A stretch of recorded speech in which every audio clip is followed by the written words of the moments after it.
Welcome to the Windows Computer and Technology channel. And in a very interesting interview for Windows Central, Chief Vice President of the Windows Design team and the research team has talked about the slow development of Windows 11 and how it's complicated.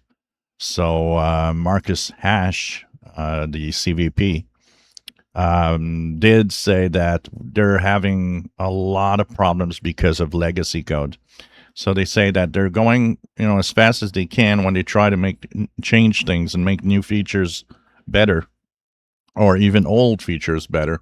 Of course, one of his things that he talked about is I gave as an example is, of course, the famous control panel. We talked about the control panel. Microsoft desperately wants to get rid of the control panel completely at some point.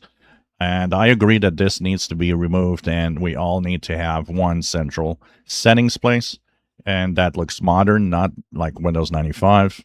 And slowly, yeah, there are settings that are being pushed to the settings app, but there's still tons of things that are in the control panel.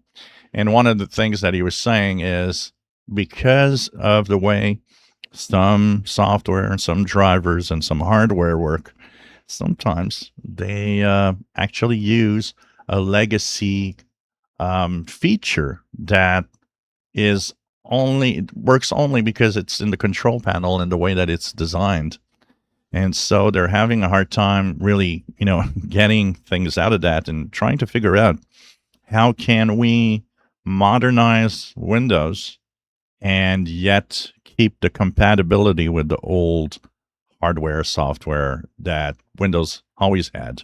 It's one of the reasons Windows is, popular. It's the backwards compatibility with all of the old software and hardware that kept Windows working for a lot, for good, because you could still have the latest version and use an old device.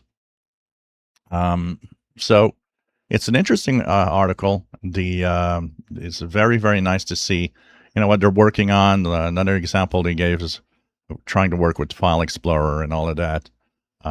So I'll share the link to the article on Windows Central. The link is in the description below. And if you want to have a interesting read on how difficult things are to move on with Windows because of its legacy code, well, you'll have a good idea. If you enjoy my videos, please subscribe, give us thumbs up. Thank you for watching.